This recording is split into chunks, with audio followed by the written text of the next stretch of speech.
Welcome to the Collector Safe Space. It's your boy Dre, and yes, I get to have the distinct privilege and pleasure. And when I say this, folks, you don't understand how much fun it is to actually get to talk to a fellow educator and a fellow nerd and a fellow parent that gets the trials, the tribulations, the fun of being not only just a collector and a geek yourself, but working in the field of education, which is so thankless, but we love what we do. And I wish they would just pay us a little bit better. But obviously, I'm going to be introducing Miss Deborah. Please introduce yourself to the group of people here. Well, hello. I am Deborah Benjamin, and I'm around social media as the Buzz with Mrs. B on TikTok, Instagram, Threads now, all the places. And I have been an educator. This will be my 10th year teaching, non-traditional educator. I've done a ton of different things, and then was a para for a little bit, and went, you know what? I love this. I've always wanted to be a teacher. Why not? Found a post baccalaureate program, and 2.5 years later, I was a teacher. And so I teach a modern graphic novel class. I teach high school um, English, and I just love it. I love teaching and fall play director. I do all the things. I'm involved to my eyeballs. I can't say no for whatever You reason. sound just like my wife.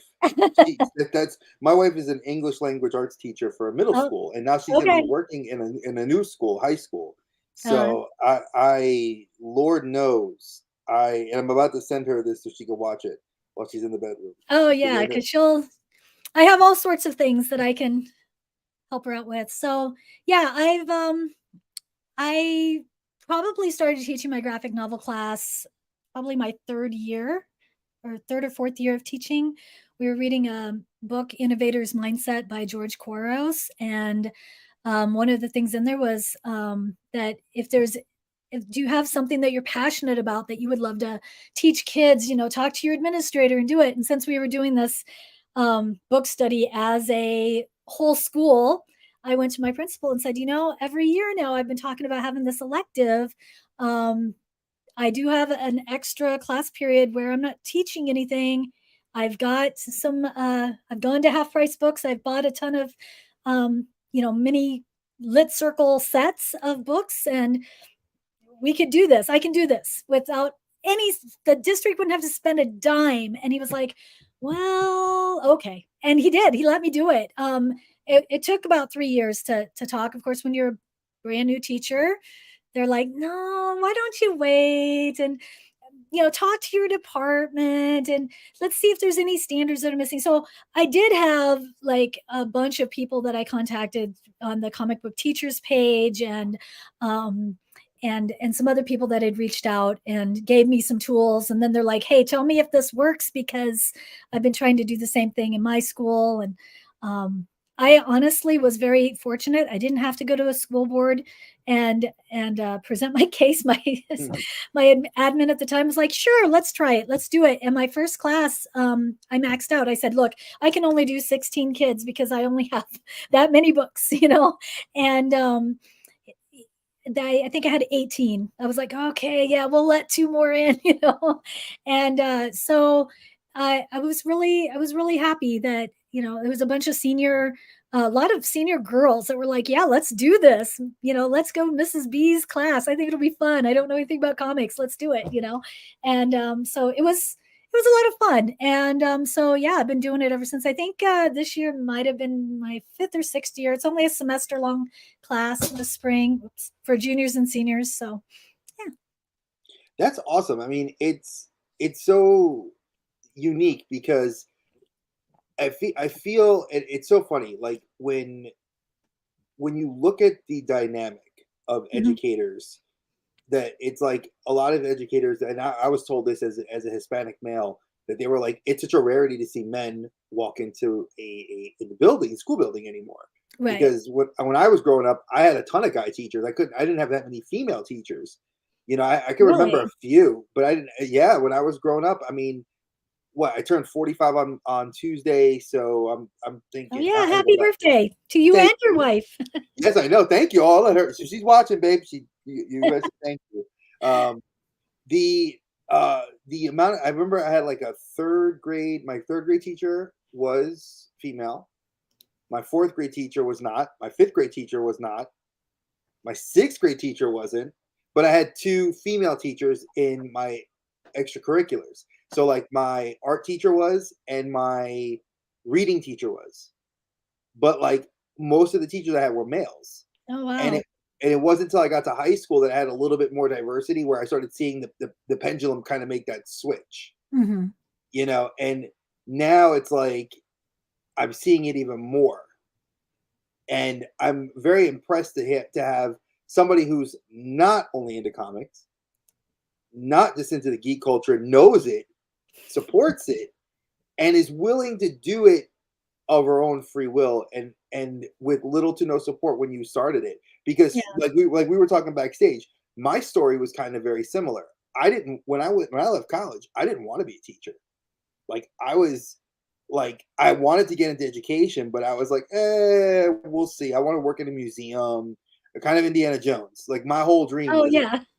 I was a history teacher, I was a history guy. I was like, I want to be like Indiana Jones. It belongs in a museum. And I Mhm. did not get any luck with that. I made no headway, Yeah. especially coming out of New York where competition was real strict to get into any of the museums. Right. And then eventually I was like, well, let me go back to grad school. And then when I went back to grad school, my mentor, who was one of my professors, was like, yeah, you should teach. I was like, nah, it's not for me. And then, of course, years go by, years go by, years go by, and you're like, man, maybe I should be a teacher. I started working in preschool. Don't Oh, do it. oh no, she wished you happy birthday. Don't be a teacher. She is a teacher. Oh gosh. Yeah, my wife, don't do it. You hear it? Don't do it. Yeah. Great sell, babe. Great sell. Don't do it. I'm doing it. He did it. Don't do it. You have passion. But I did it, and like before my mom passed, I promised her I was going to do it, and I did it, and I finished it, and I was like proud of myself to actually parlay my degree and to do what I wanted to do into this passion. And it Mhm. took years because when you worked with Tim, which we're going to get to that in a little bit, Yes. but getting to actually meet Tim virtually and then known him for God now for almost close to 10 years now. Yeah. I have known him and gotten to work with him. He inspired me. So I started coming out of my shell. And it wasn't until I had one AP sit in my class and she was observing me. And she said, you know that what you have on your shirt and you have a couple of things on your desk. I'm like, yeah. You love that. You talk about it all the time. We hear you. Bring it in here. Use it. Find a way to manipulate it. And Yeah. that's what got that spark going for me. And I'm like, why didn't I do this before? Yeah. And I'm noticing a lot more teachers, especially in our circle, are starting to do that. Yeah. So we got to start this now way back. We're going to go back in time. Okay. What was little Debbie's first like brush with the love of superheroes? Oh, probably Linda Carter's Wonder Woman.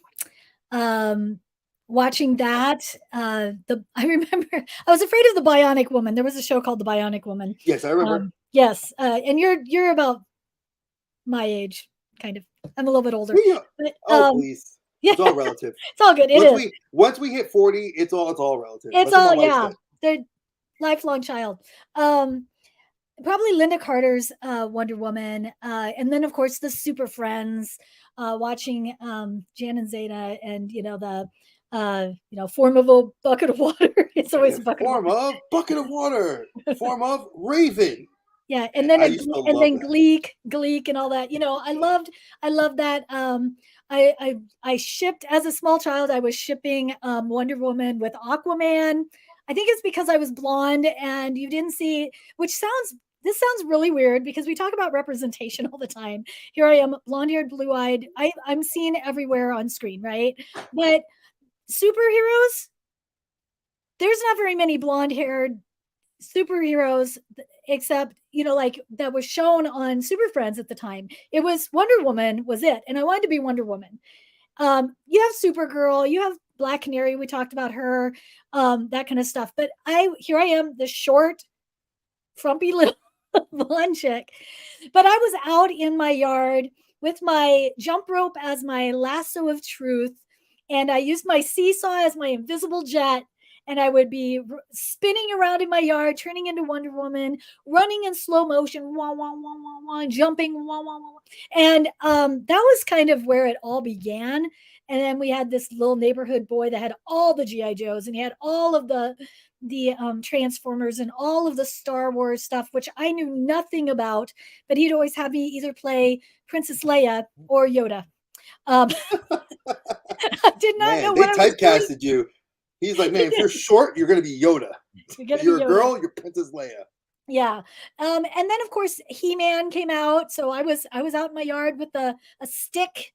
I have the power of Grayskull. Like I was into all of that stuff. And then when my little brother was born, like he's 5 or 6 years younger than me. And then he got into like, World Wrestling Federation stuff. Well, my mom was kind of weird. My mom was a big wrestling fan, like pro wrestling fan. So growing up, I was Bulldog Bob Brown and all of that. So I was kind of exposed to pro wrestling by my mom. And then we'd watch roller derby sometimes. But then when my little brother came along, then it was the Thundercats and then the 80s, the Satanic Panic happened, and then suddenly it was Care Bears and Rainbow Bright and Snorks and all of that stuff and the Smurfs. And then eventually, because we had what was it? If we look at the 80s, you have Thundercats, Tiger Sharks, Silverhawks, Centurions, Micro Machines, Mask.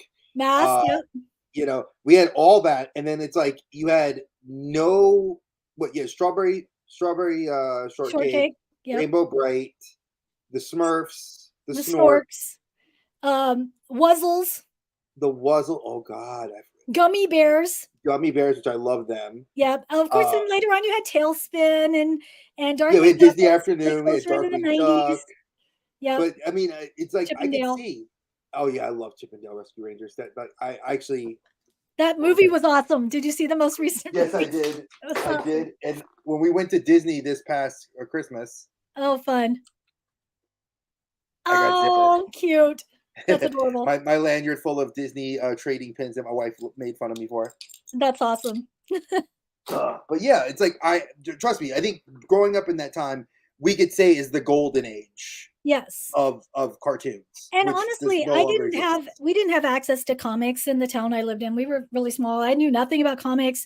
I think the only comics I had been like truly exposed to were my parents had like my dad had a Charlie Brown book, and you read it halfway through and then you flipped it upside down, read the other half. And then there were some Archie comics every once in a while that you'd run into. It wasn't until I met my husband, and he had actually sold all of his comics to follow me to college. He also sold his motorcycle at the same time. It's crazy.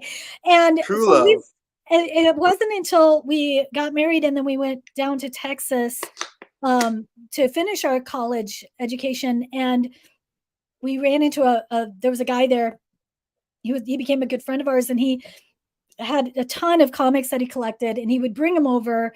And so we're talking about the mid 90s, 95, 96, 97, and Justice League or JLA and JSA and JLI and all of the Justice Leagues that there were international. What was it?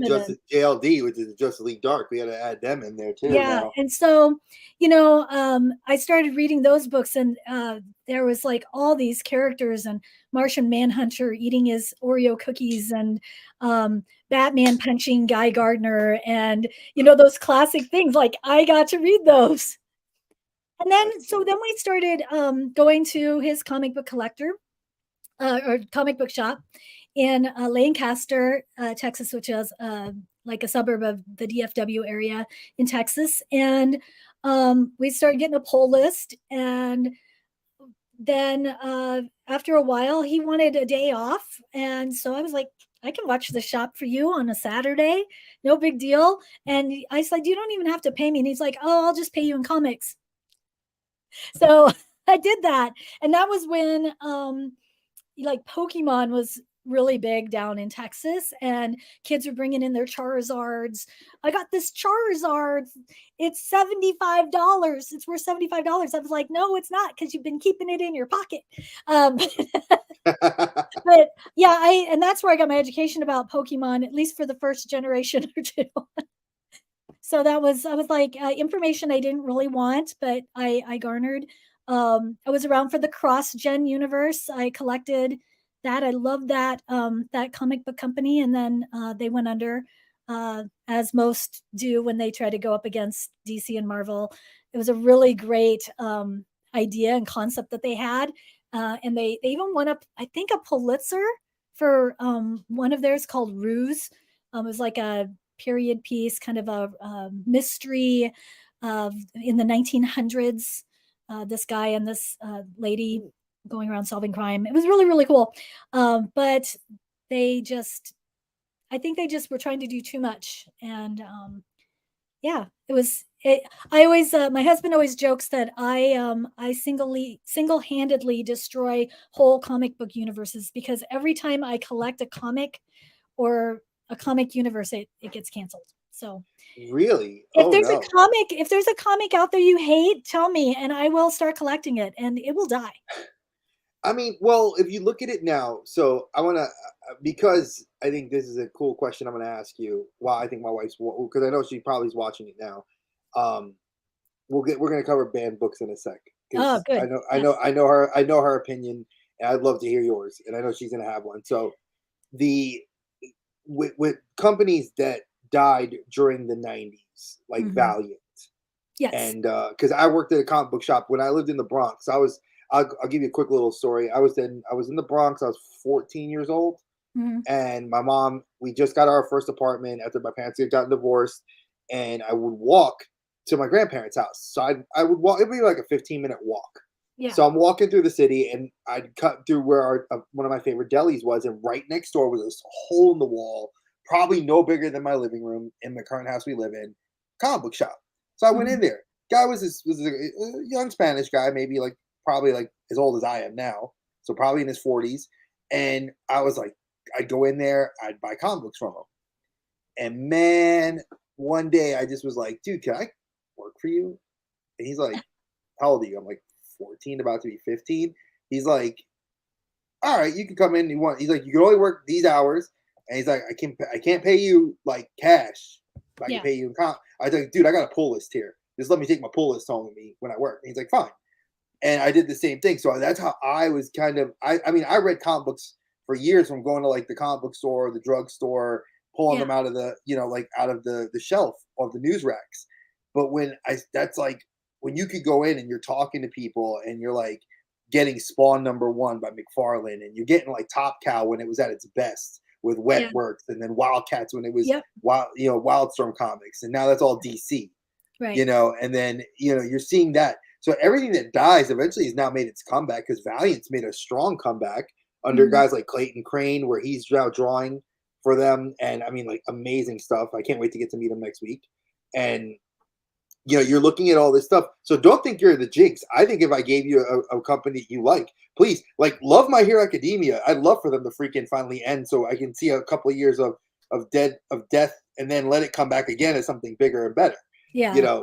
Please. But let's cover the one topic that I know my wife's probably foaming at the mouth for me to ask, because I asked Tim afterwards, and I felt bad I didn't ask during the stream. What is your opinion about not just graphic novels that have made the cut, because I've seen the list of graphic novels, but banned books in general? Yeah. So, I'm from Iowa, and so we're also one of those that just had a legislation passed in our state about restricting books and things for things. In fact, I did a panel at the Des Moines Comic Con at the beginning of June about banning books and censorship. And the problem is when we start deciding, when one group of people starts deciding that a particular book or any type of media is to be canceled or shut down, you are access to people who are not opposed to it.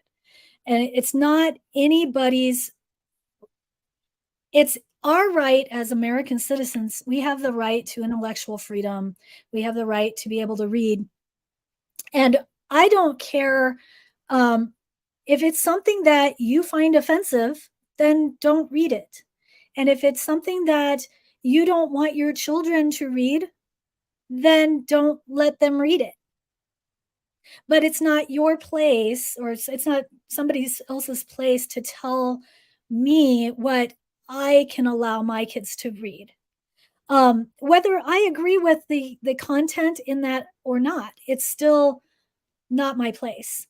Now, as an educator, I don't think there's an educator out there, and maybe I'm wrong about this, but I honestly don't believe there's an educator out there that would knowingly give a kindergartner porn.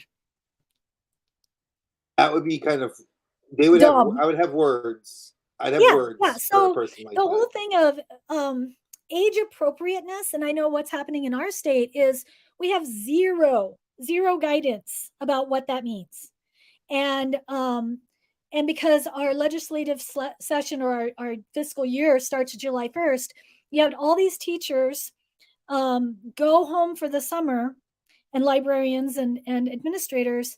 And then in July, when most schools are shut down because they're, waxing the floors and we're getting ready, we're going to enact all this legislation with, your libraries and your classroom libraries and what you're allowed to teach in health class. And we're going to change how many credits are available or that kids can take, and what can be taught in their health class. Oh yes, and by the way, you can't use kids' preferred pronouns without outing them to their parents.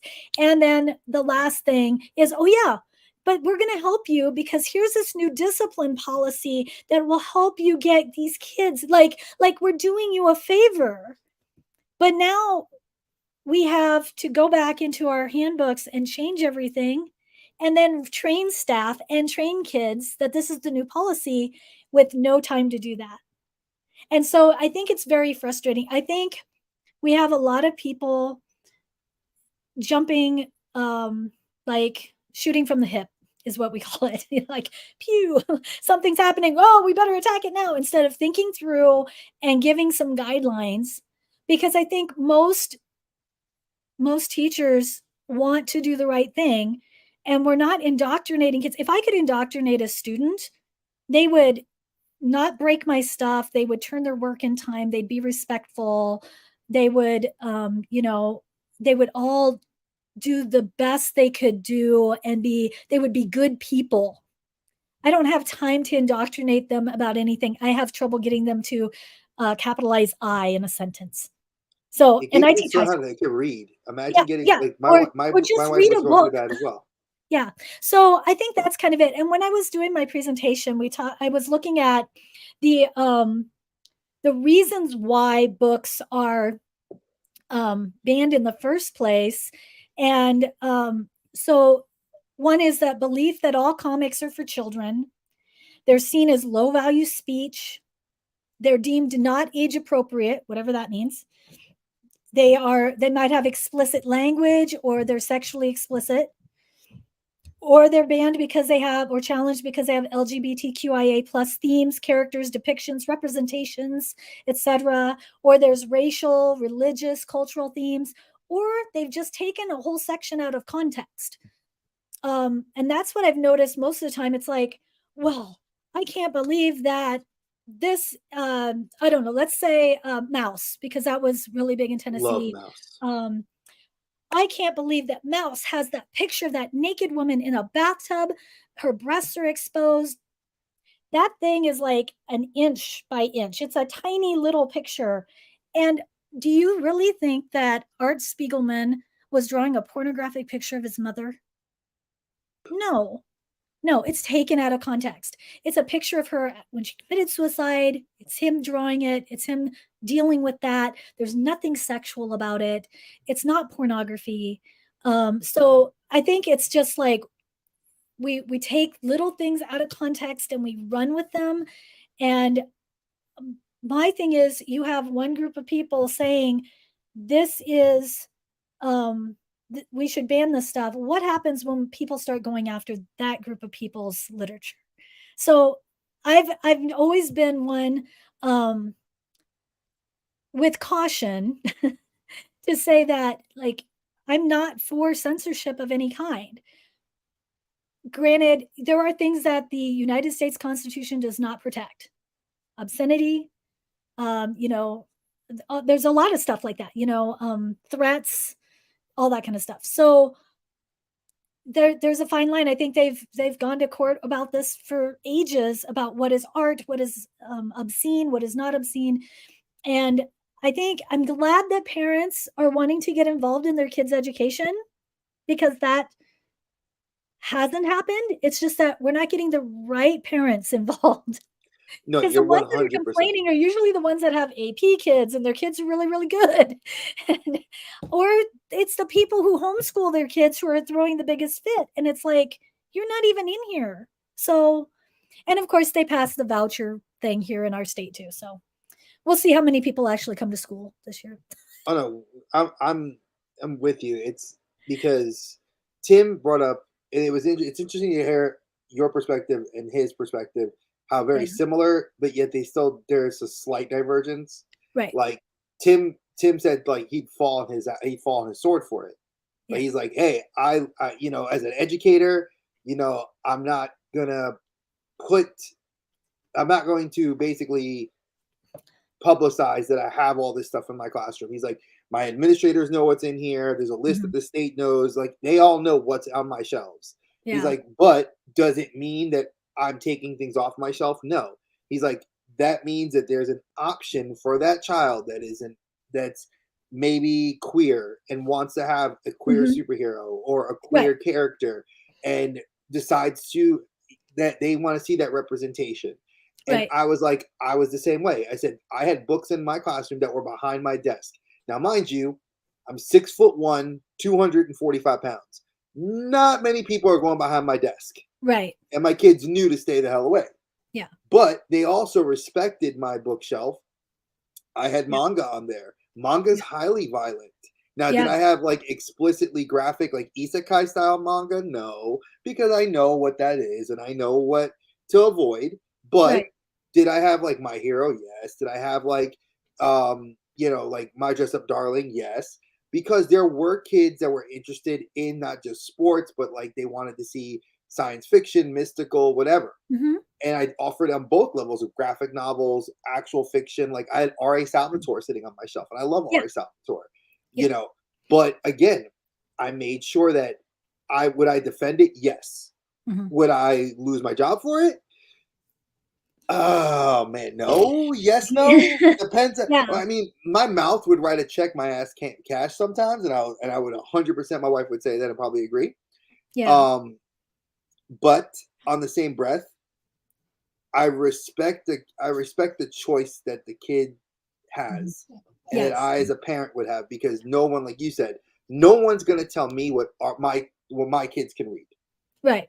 That's up to my wife and myself. Like if we want people to say, hey, we can read whatever we want. Like we tell Lana, and she's 13, she likes reading manga. Now, I know I will run certain things by my wife first and be like, hey, because my wife doesn't read manga. She doesn't know anything about anime. Yeah. So she'll be like, hey, what's that title she's reading? I'm like, well, she reads My Hero. I read My Hero. It's right on the bookshelf in the living room. It's mine. Yeah. But she's into some other stuff. And I was like, well, she wants to read Junji Ito. Now, I love Junji Ito. I love horror. Now, I tell my wife, I'm like, his artwork can be a little explicit. So I show her some of the stuff. And then, my wife's very open-minded. She's like, all right, well, it's, as long as it's not like, graphically, like hitting hentai porn, that level, she's fine with it. But my mother-in-law, a little bit more conservative, has an opinion. Right. And then I always told her, I said, don't tell grandma what you're reading. Don't tell Yaya. Just be like, she's a muggle. She doesn't understand.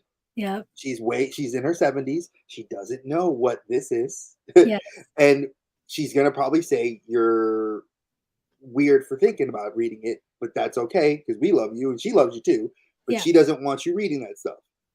There's a lot of people that are out there like that. So I get it. I get where you're coming from, and I love your perspective because it's like that. I look at it the same way you do, and my wife looks at it the same way you do. Like, there's the classroom library that's going to be slightly edited, slightly. Mm-hmm.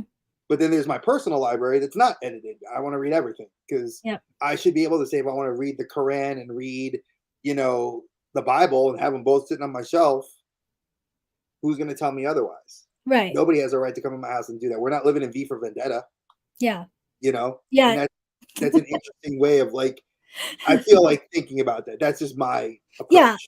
And so like with this new legislation, it was like I went to my superintendent and I said, hey, the way it's written, like if we don't comply with this, is it just the school's library or does that also include my classroom library, which I have almost 1,000 books in? That includes my graphic novels. And a lot of them are my personal graphic novels and that kind of stuff. Like where's the line drawn?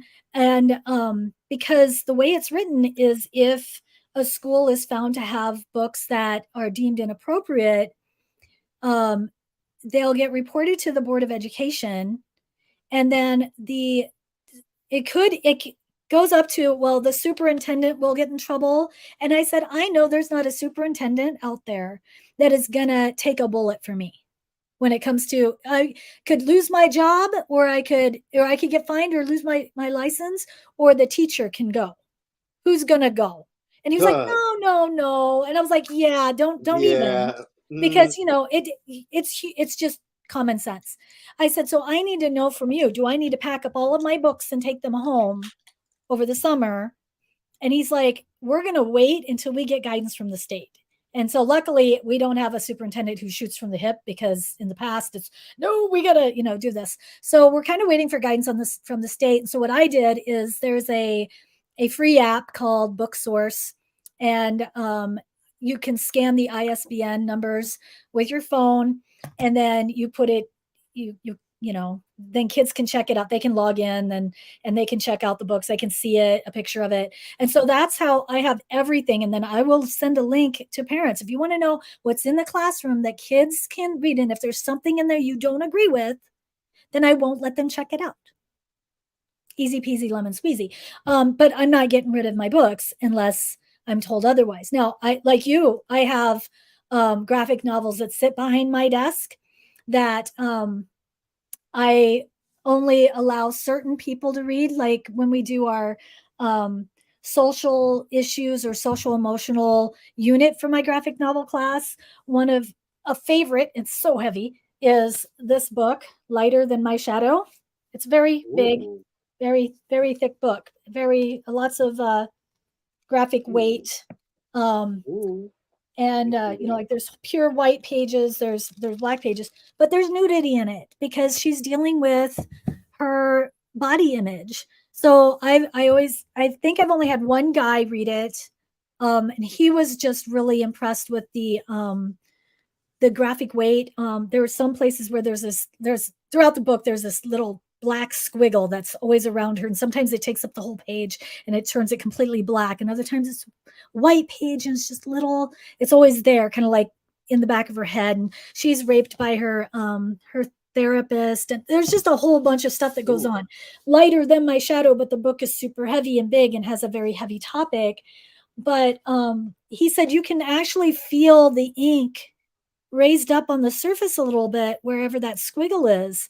And so he like contacted the author and asked about it, or read it on her blog or whatever, and said that she wanted it to feel tangible, this problem that's going with it. So that's one of those though that stays behind my desk, and I only let certain individuals who I feel are mature enough to handle it. And my graphic novel class is only for mostly seniors and then a few juniors that are allowed to be in it. So there are books like that I keep.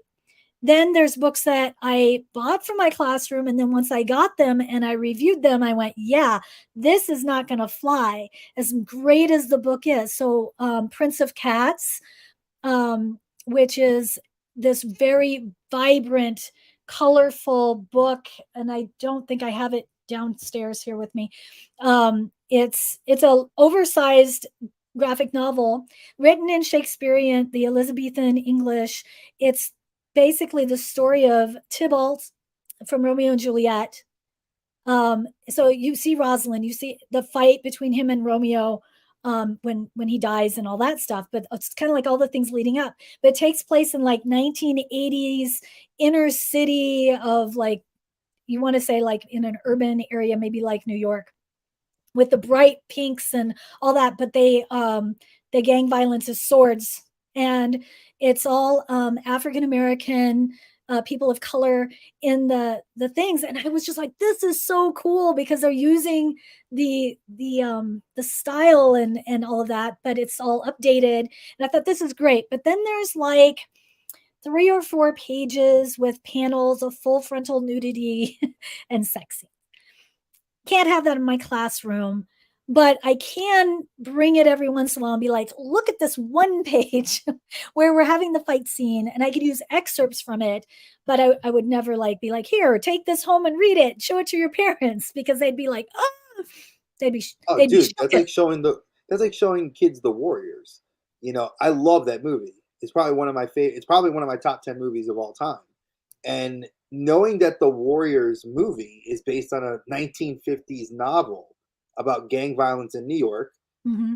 I was like, all right, cool. I grew up in New York, so yeah, it wasn't as like the way the movie portrayed it, but obviously, you know, there's parts in that where like they denigrate homosexuals. They were calling each other like, oh, you're this, you're that, Mm-hmm. dropping some very powerful explicatives. But the scenes in the movie that are very vibrant, that are like very memorable to me, are not those scenes. Mm-hmm. It's like when they're having like, black, white, brown, yellow, we're all here. He's like, brothers in arms, we're here. He's like, can you dig it? I'm like, that to me is like, I showed kids that sequence. Yeah. And I'm like, for anybody, and my hair stand up because it's so powerful. It's like, Yeah. they didn't care what color you were. It was the fact that your gang affiliation was what you were. Yeah. And it's like, I told kids, do you realize how much in history this translates to everything? To like the color, you didn't have to worry about what color you were. It was your representation in the group. Yeah. And they were like, wow. Of course, now mind you, yeah, there's that rape scene, and then they're talking about rape and doing all these crazy Right. things. Is that great? No. But I get for the period and the piece that it's about and the literature it means, that it has its stay. Yeah. Now, again, would I go showing that off? Probably not. No. But like I did in my classroom, I showed excerpts. Yeah. And I related it to history, because that's my field, is history, like I was telling you backstage. My wife is language arts, and then that's going to parlay into what we're moving now into, which is, our subject areas. Yeah. As in, you started like this quest to become a teacher, which I respect the hell out of you for doing it, because Lord knows I've been doing this now. I stopped doing it for the last 3 years, but I've been in the field of education and continually doing it for 17 years, 18 years next year. And it's a big thing. Have you felt that in the last, and I don't know how many years, I would think now, but do you feel like, as a person who teaches ELA, that graphic novels are becoming more of and comic books and music and pop culture are becoming more of a easier medium to translate into your classroom? And if so, if not, how much longer do you think it'll take? Yeah. So for me personally, it's been kind of a lifesaver. I teach an applied reading class, which is like a remedial reading class for freshmen that aren't quite proficient. They're the bubble kids, we want to get them. They just need a little bit more help. And it's kind of like their last chance. It's kind of like a last chance reading, but kind of like second chance reading is what it used to be called. But and then, yeah, I used to be like, you have to have get a good sized book about 200 pages, 150 to 200 pages. I want you to read, this semester, I want you to read 1,000 pages. I want you to read, which sounds like a lot, but it's really only like 4 books and, that kind of stuff. And, them saying, well, I'm going to read a graphic novel. And I'd be like, well, that's going to be half the pages. And then I went, why? Because they still have to read it. And if I'm asking them all these questions about comprehension, why not? And so it's kind of opened up my eyes as far as reading is reading, reading comics is reading. And what difference does it make what they're reading as long as they're reading something? I've had kids who wanted to read just, well, my son, for one, it kind of broke my heart a little bit that he was not a reader. Like I grew up reading the illustrated Moby books, illustrated classics. They were these little books that my mom would get at Palmyra for, I think they were like 99 cents. And that was my comic, really. I mean, and it was like every other page had a black and white pen illustration. And that kind of fueled, the Count of Monte Cristo. I read all these classics. And so I was like, oh, surely he'll want to read books. And he would be like, no, thank you. Don't want to read. No. And I mean, we gave him books from the time he was little. Like he was saying kookaburra and polynomial and all this weird stuff, like these big words. He has big vocabulary, but he wouldn't sit down and read a book. I would read to him. Now that he's a senior this year, we had a conversation one time and I said, when you read, don't you see the movie in your head and hear the sounds and all of that? And he's like, no. When I read, it's just a bunch of words on a page and that I'm reading the words, but I don't see anything. I don't experience anything. He goes, that's why I'd rather read a graphic novel or maybe even listen to it, but I've got to listen and read it at the same time. Like he goes, he just doesn't have that visualization. And about 50% of the population don't have that. And I was like, that's so sad. But he loved to read atlases. And like one day he ran up to me in Target and he was like, Mom, can I get a book? And I was like, oh, the day has finally arrived. He's going to get Harry Potter. He's going to get a book, a real book, like a real boy. And he brings up the atlas of the world. And I was like, what? You said I could get a book. And I'm like, and on the way home, it was like a 45-minute drive home, he read the atlas to us in the back seat. That's awesome. And then he was very excited to find it. His name's Lucian. And he was like, oh, there's a St. Lucian? There's a St. Lucius Island? So all the people there are Lucians? Like, it's my people. It's like, sure, whatever it takes. But he's a visual learner and that kind of stuff. So but he loves Japanese anime and he plays Samurai Warriors and like he's a big Samurai Warriors fan. And so we would play those video games and he was like, oh, is Takeda Honda, was he a real person? And I was like, well, let's look it up on Wikipedia. And then he found out like all of these people and the whole conquest of Japan. I mean, we're talking when he was like 4 and 5 years old, are all real people. And then so he loves Japanese history and he loves anime. And so it's just, I think you got to find, going back to my content, you got to find what kids are interested in. And so if you have a kid who is into sports, you give them Lupica's books. If you have or you give them the crossover or something like that. And if you have a kid who struggles with reading, but maybe they don't mind, maybe they love rap music, you hand them a free verse. There's tons of those out there. I recently started teaching A Long Way Down by Jason Reynolds for my freshmen to segue into Romeo and Juliet. So I think you can find things. And then I use Gareth Hines' The Odyssey graphic novel to teach the Odyssey. They read the entire Odyssey, which they would not do if you just handed them a textbook. One, they wouldn't even read the textbook, which is just excerpts.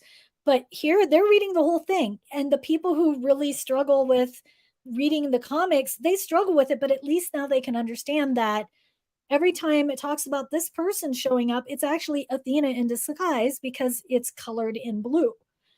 And every time, and she's in blue. And then, wow, why is this eagle outlined in blue? Or why is this guy outlined in blue? Oh, because that's Athena disguising herself to talk to Telemachus or whatever. And so I think it's easy. And now with a lot of the adaptations of novels, you have that.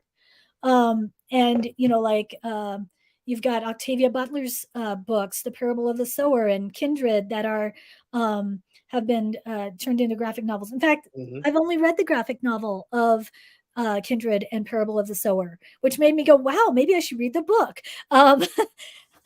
Speak, also by Laura Halsey I love Speak. I have not read the book. I've read the graphic novel because I don't have a lot of time. And so, those types of things. I just recently got War and Peace. I got George Orwell's 1984. I mean, there's just all of these options now. The Kite Runner. Have that and too. And then if you like history, and so like you have Animal Farm, which I've taught in the past. It's a very short book. You could probably teach in 10, 15 days, maybe. And then if you're supplementing it with Stalin's speeches and other speeches and having them look for propaganda, then you could say, hey, kids, if you really like that book, Animal Castle, have you read this? I don't have, it's on my list of need to gets. Oh my God, this is such a good book. And talk about vocabulary. There's one page on here that has like 5 huge words that, I was like, what? Like remuneration. And I can't remember. There was meager, and things that people always say, oh no, they don't have anything. I mean, there's some graphic images in this, where the goose and everything, but it's basically kind of either around this. It's I think after the pigs, and it's this big like oxen is in charge, and then having them build like the wall and having them do all this kind of stuff, and then making these connections. And this cat is just trying to her mate has died, she's trying to raise her little kittens, and this rabbit who's kind of prostituting himself is takes care of her kids for her while she's trying to work to get the coal. And then they get their ration of coal, but if you didn't make your rations, you starve. And just, but it ends abruptly, just like Animal Farm does. And I could see people going, but what happens? And but it's very powerful, and you could pair that very easily with Animal Farm as like an extension. Hey kid, if you want to do another extension, here, try this book, try this, pair it with other things maybe. So and that's what I like about it. And then I also like the fact that as far as content, we have books like Eat I have that. and Love Yourself, and The Dark Because body Matter. image is a thing. People don't Yeah, The believe it. Dark Matter of Mona Starr, talking about social emotional stuff. Zucker Press has about, I think there's 10 books that Yeah, are I've heard like, of those. They're good.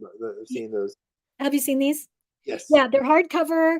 They're written by so like this one was written by a 13-year-old girl. It's their story. This one's about suicide. There's one called Click that's about cyberbullying. There's one about transitioning. There's one about divorce.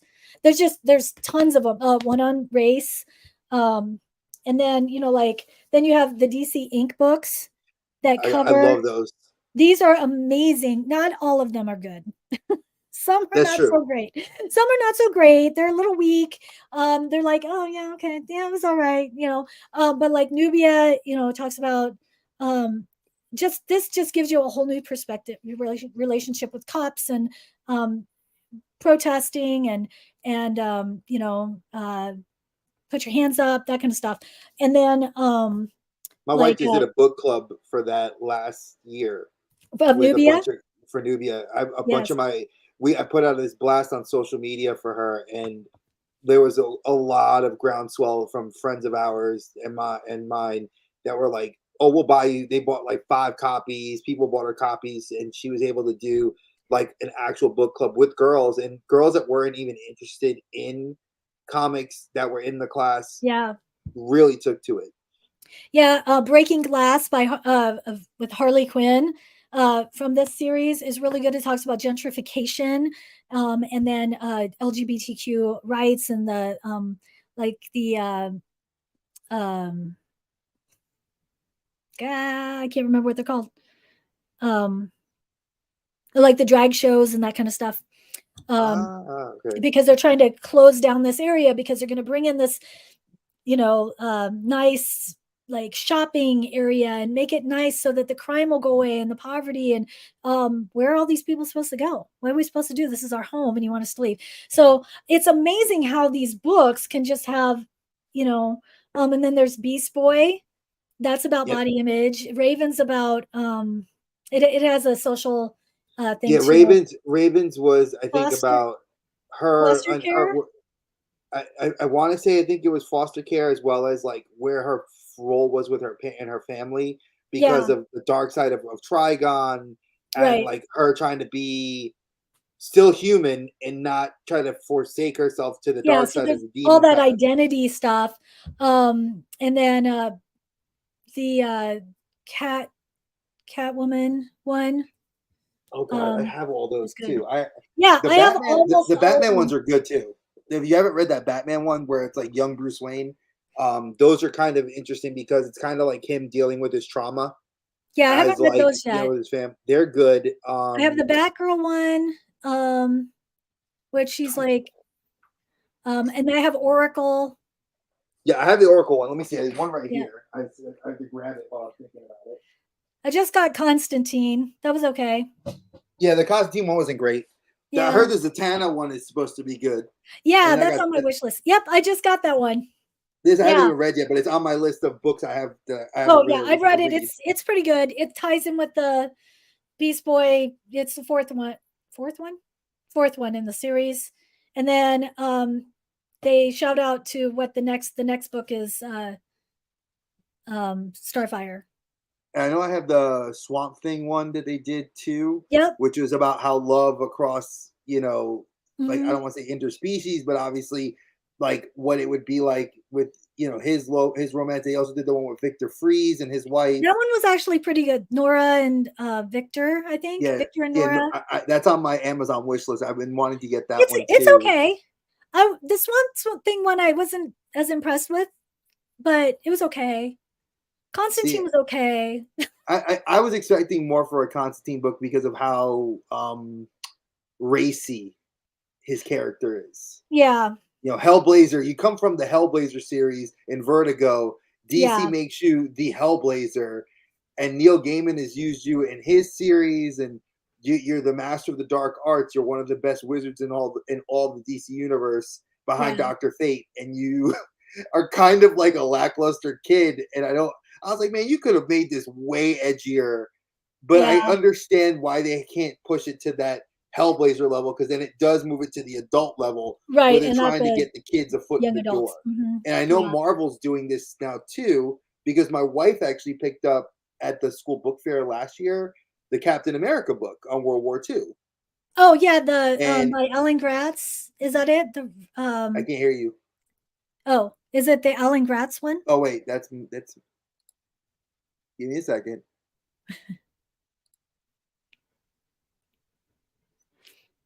All right, there we go. Yeah. All right, no. Oh no. All right, now I know what it was. It was my Siri on my iMac. Mm. Decided to somehow go crazy. Oh. But yeah, like the I think there's that's so Alan. Is that the Alan Gratz one? yes. Yeah. Yeah, I've seen that. I almost picked it up, but I hadn't had a chance to. I'm gonna tell you, I would probably pick it up. Like I have like those DC Ink books I bought for me and Lana to read, Hmm. and I bought them for my classroom. And I only had picked up the first few, and then Hmm. I started seeing them get like some traction. As the Batman fan that I am, I was like, oh, the Batman ones I gotta get, the Bat Family ones I gotta get. Yeah. But then it's like when I know that those series are like where they need to kind of push it a little bit more, but I like that they're giving kids a foot in the door to see heroes that look like me are and as their kids going through like I have like the ones like when Wonder Woman was a girl and she was on Themyscira and dealing with her identity issues as like Mhm. the princess and having to rise through the ranks. Yeah. It's like things like that I appeal to me as a girl dad, as a dad, and as a Mhm. man who grew up differently because I don't know what it's like to grow up as a girl. Right. So there's all these issues that I think are so powerful. And I love that they're giving us that window Mhm. into it. And it was something you also, and to slightly deviate to pivot a little bit to something you said before, Stanley, a few years ago in Marvel Comics, I remember on the weeklies, because I read weeklies as well as I buy the full, like, collections. And Stanley said they had like the Stanley soapbox in some of the issues. Mhm. One of the things I remember growing up, and I remember reading it in this thing, was comic books were a way to increase your vocabulary. Mhm. He would have the definition in that word bubble, Yeah. below, so you knew with the asterisks where to go to see the definition of that high level word. Right. And I have to admit, for me being pushed, not really pushed, but for me loving comics, my reading vocabulary skyrocketed. I use words in everyday speech that are probably not used in everyday speech, Yeah. and that's okay. But nowadays, you get kids, if I say the word deus, kids are like, huh? Deus Machina? That's a video game. I'm like, no, not Deus. DAI. Dias or Dais. Yeah. Deus. And they're like, what's a deus? I'm like, a raised platform. And they're like, huh? Yeah. And I'm like, oh my God, like SAT words. Like Yeah. I remember growing up with stuff like that. And I love that comic books increased my knowledge Yeah. and backed up what I was reading. Because at the same time I was reading comic books, again, I was reading Tolkien. I was reading the Cimmerillion. I was reading like Ender's Game Mhm. and all that series of Orson Scott Card books. I got into horror, so obviously I was reading King and Kuntz and Good Kind for more fantasy. So there was a lot of influence, and I feel like it's lost now. Yeah. We're starting to bring it back as teachers, and I think this digital age is hurting it a bit. But if you could bring that back, that core concept Mhm. of reading something that's a little bit higher level, even with the babies that we know that like can't write their names, Yeah. I always challenge those kids. My Yeah. belief was, and I don't know if you use Newsela or Newsella as some of the teachers used to call it. Yeah. When I was in the classroom, I used Newsela, and I would always my admin used to get mad at me. They're like, Saunders, what are you doing? You can't give those kids the higher. I'm like, really? I have kids wanting to read collegiate level stuff now in my class, and I'm a social studies teacher because I challenge them. Yeah. I said, oh, they tell you out there you can't do this. I think you can. Yep. And the minute I said that, it's now I'm empowered. Hey, Yeah. isn't that what I'm supposed to do as a teacher? I'm supposed to empower my kids to want to go out to the world to face it, like Yeah. their parents are doing that. So that's my job. And I was always told you're supposed to teach to where your kids are at, right? That's what we're Right. supposed to do. Teach to Yeah. where kids are at. How am I supposed to teach a kid that can't read words on a page? Right. But if I give that same kid who's an artist in my class that doesn't want to do the work because he can't read, but if I ask him, read these images, look at these images and tell me what you think, and Right. then draw an image yourself of what you, because if you can't write it, draw me something. Man, Right. I had this one kid that could not read a lick.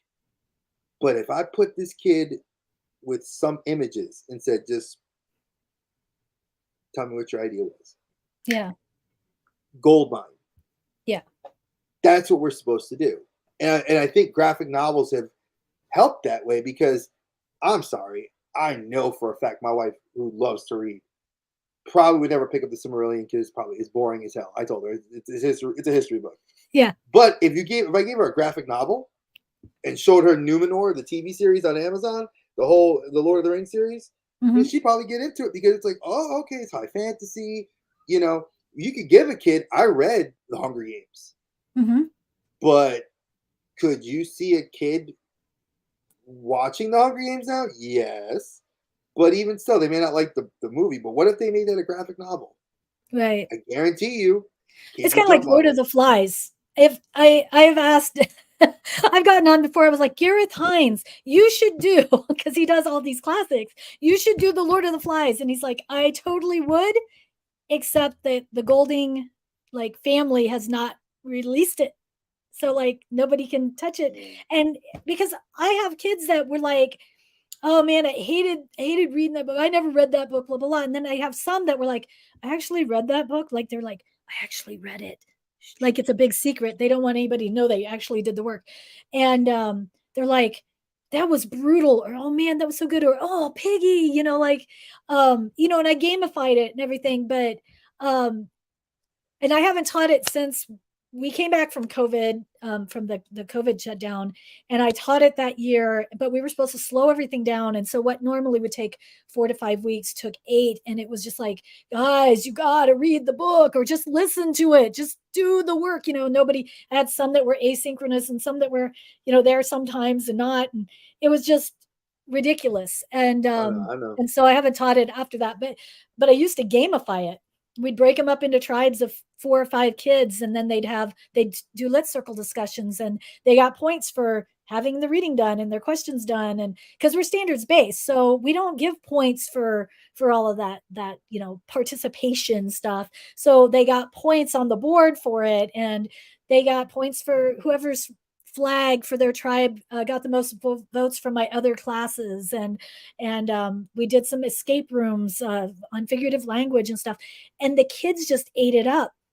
And this last year I did the same thing with Romeo and Juliet. I broke my class into half. One side was the Montagues, the other side was the Capulets. And being from a small rural area, I can get away with this. But one side was blue and one side was red, and if they wore their colors, they could wear their colors. And the kids were like the Bloods and the Crips, and I'm like, sure, whatever gets you interested. Exactly. What keeps you interested and get you to do the work? Well, in bigger schools, even here in Iowa, you get in trouble for that. But Oh they no, did. They're like, I I like wore that. all blue, Mrs. Benjamin. Like, all No, I right. like that. I Yeah, like and that we idea. did. And then they every time they turned in their as they were, we acted it out with lightsabers and retractable lightsabers. And I have the masks, the Mardi Gras masks. And we acted it all out, and in very limited space. And some of the kids get into it and others don't. And uh yeah, and then Mercutio and the Prince are purple because um they're that way. We have another color, and then the green people are the um Friar Lawrence and Friar John and the apothecary, the extras that nobody cares about. But then if I would let anybody who reads one of those parts, it can come from either side, and you'll get extra points for your team. And it was a lot of work to keep up with the points, but they'd come in, they're like, who's ahead? So yeah, I mean, No, but that's good. you gotta do whatever you can to make it interesting. Now I've got to figure out how to do that with Macbeth this year. Teaching it for the first time, and I'm trying to figure out how can I make it exciting. So if your wife has any ideas, love to hear it. Oh, no, I'm gonna put you all too. You're gonna all talk because I think you guys would definitely. Yeah, that'd be Yeah, I fun. think you guys would be really good friends because the way you think and the way she thinks would blend well. So I Well, and want I to have, ask. oh, Go go ahead. ahead. No, go ahead. No, you go ahead. Oh, I You're was you're, gonna you're my say, guest. yeah, so I've been working this summer on I've had lots of people like, well, how do you teach the graphic literacy part of it? How do you teach graphic weight? How do you do all that kind of stuff? And I'm like, I don't know, I just do it, like my modern graphic novel class is very almost independent driven. We all read the same depending on how big the class is. So like if the class is 20, I've got 4 or 5 graphic memoirs on a rotation. But this last semester I only had like 5 kids. So sometimes like every other year it's big and then small, which is fine. So we had 5 kids. And so I was just like, here's a graphic memoir. Everybody read the same one. And then after they read it, you give them a day or two in class to read it. And then fill out the discussion questions, discuss it. And then we'd sit around and talk about it, all 5 of us, which was really cool because I got to be part of the conversation. And then I hand them the beloved Lit Circle packet, which is really not a Lit Circle packet, but that's what I call it. So then they're plotting out the whole plot structure, and then they do something on setting and contextual issues, which is more of a social studies kind of thing. But like, what is the environmental, political, racial, Was it the economic. grapes? We call it grapes. What Oh, was like? grapes. Yeah, that's the acronym that was used. I changed it for my classroom, but it's called grapes. It's like your what's geographically, where's it at geographically? What's Yeah. the racial demographic? Oh, okay. What are the arts, and what are the arts? What was the population? What's the Oh, economy, and what's the society like? So that's how you break the I like grapes that. I might down. add that to my setting because this is more of what kind of contextual issue impacts the author of this book and that really affects them. So that setting is not just the place and the time, but it's also the season and just their issues. So like, hey kiddo, the contextual issue that he might be having is the fact that his mom has an opioid addiction. So that is a environmental issue, or March political issue, racial issue. Yummy. That one is also could be, the environment that that kid is in, and then we do one on conflict, and then we do one on some other things. But I recently this summer I created some to go even deeper with the graphic weight, to take a panel, take a page, and explain how the hand and foot position, or tell me about the way that the author draws the characters, or give me like an example of how they use the transitions, and to identify those things that I'm going to be incorporating. And then but I like that grapes thing. I might Yeah, make it a was funny. I'm going to make a I did. worksheet on that. Sell I it. get, if you need help, I'll help you with it, Oh, okay. because I actually was told. So I didn't do that sort of thinking. Like one of the people I worked with at the school I met my wife at, we he was like, hey, when I taught high school, we used this word grapes, and I was like, let me Google this. What the heck this grapes is? I Mhm. think of food. I didn't think of the Yeah. actual acronym. And then when I saw the acronym breakdown, I was like, oh. And he's like, I was like, oh, we did this at the beginning of the year. And he's like, but what if you did that in their notes? They make the graphic organizer. You go through it and then have them identify. Like you, so what I would do is I'd give them options of different places around the world and Yeah. different time periods, and they would have to like be like, okay, like United States, 1930s. Uh-huh. What would you see? What was the grapes going on then? And then whenever I said grapes in the classroom, the kids knew, oh, he's talking about. So I'd be like, what's the G? And they'd be like, oh, well, you're talking about United States. So this is what, so we're opposed to this. And they would say whatever the event was, and they would be able to identify the location of where, are we like in the north or south? Are we on the east or west coast? And it was kind of cool how the kids were able to break it down and be able to know just by that acronym what the key information they needed to get was. So it Yeah. wasn't like I was trying to give them this like broad strokes trivia question. It was more like, hey, here's this idea, test this and tell me what you think. Yeah. So that's gonna lead this into another question I had for you. Um, so working with Tim, Mhm. who I had on the show last week, and absolutely like mind blown by how awesome he is to talk to. Just how was that as an experience for you? One, working with somebody else in the field, because I'm assuming that was your first foray into working with somebody. If I'm correct, if I'm not, correct me. Um, and what was that like to work with somebody that's showing that he's doing this on such a larger scale and to a high level of success. Like, how is Yes. that for you? Well, I just find Tim being very humble and just a genuine individual. And I'm super stoked and proud of him with the Eisner nomination. I know he's at SDCC right now. I know we're hoping for you, bro. We're hoping. Yeah, I'm like, oh, if I could vote. I know. Let um, us. yeah, but so I just think that is so cool.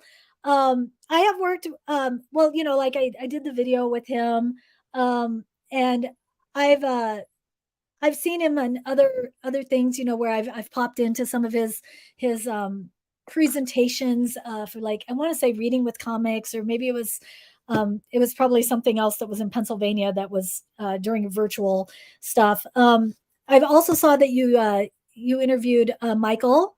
Yes, I did. And so I've worked with Michael. It was it was a couple years ago, a couple summers ago. I'm wearing my San Diego Comic-Con virtual at home Nice. shirt. But he asked me to be on a Comic-Con panel, San Diego Comic-Con. I was like, what? And so I got to do that with him and Shavetta Miller and Jay Hosler and Ronell Whitaker. And it was just awesome. I was just so humbled to be a part of that. And that's what kind of started, like, they're like, what's your Twitter handle? And I'm like, I don't really have anything like that. Like, it's all my personal stuff. And so that's where the Buzz with Mrs. B was born. As far as I was like, oh, I have ADHD. So I tend to come up with a lot of really awesome projects that I want to do and then don't follow through with them. So I hyper focused on doing, I was going to do YouTube channel. It's going to be the Buzz with Mrs. B. So, but first I need a banner. So I'm going to download Procreate and I'm going to make myself a logo. And then I was like, I have no idea how to do a YouTube channel. And then somebody's like, how about TikTok? And then I did like a ton of TikTok videos, not a ton, like 10, 11 TikTok videos, got up to about 1,300 followers, and then I haven't done anything the last 2 summers because I have all this anxiety when I get ready to do it. I'm like, okay, I've got to do my hair, I got to do my makeup, where guys can just go on and look however they want. And then what am I going to talk about? Who cares? Is anybody going to care? But then I was able to do Des Moines Con this year. I got to do 2 panels on that, which was fun. So I don't know.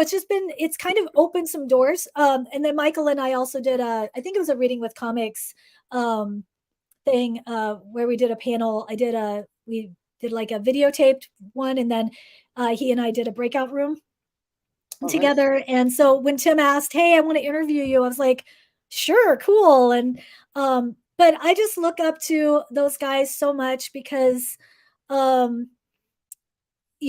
inspire me to do that. Eric Kallenborn and all of those guys. And it's funny because Michael's like, hey, do you want to be part of the Lit X cohort? And I'm like, sure. And then we haven't really done anything like with it because we've just been so busy with everything, health problems and getting back into the swing of things. But I'm just always just honored that anybody wants to hear anything I have to say. Oh, please. No. You have to understand. So I might say this honestly. I think we need to have more of a voice. Yeah.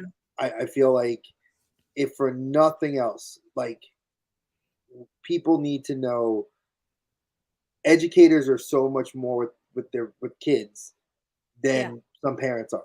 And as a stay-at-home dad for these last couple of years, that time with my daughter, who's 3 now, since birth to 3, this little girl can pick up numbers. She's speaking very clearly. Like, I know some of my family's kids that are 3 and they barely can walk upright sometimes. Yeah. And this little girl is like doing things so far ahead. And then it's like, my wife and I look at our other daughter, we're like, man, Hannah's 13 and this girl's reading, like, ready to start reading at the college level, Yeah. And I think back and I look at my son and I'm like, well, all right, Brandon's a lot like me. He's smart, but he's lazy. And but the kids got a like a savvy to them. Yeah. And that's what like that I parlayed differently because my mom was book smarts, and my mom was like, you know, you have to get smart, and my dad wasn't book smarts, but he was life smarts, and he always said Mhm. that there's two different people in the world. There's life smarts and there's book smarts. He says you need to be both.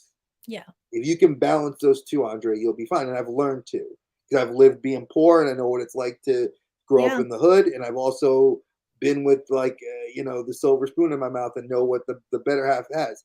I like walking that middle line Yeah. because I always felt like as a teacher, I want to give my kids that what level of education I was receiving, but I wanted to cater to all those three because Right. those all three of those kids need that, and that's Right. why my voice I always wanted to be heard, you know. And I honestly I'm going to tell you now, if you're not going to be at C2E2, I'm going to be sad because my wife and I already because Mike already was like, you need to come out here next year.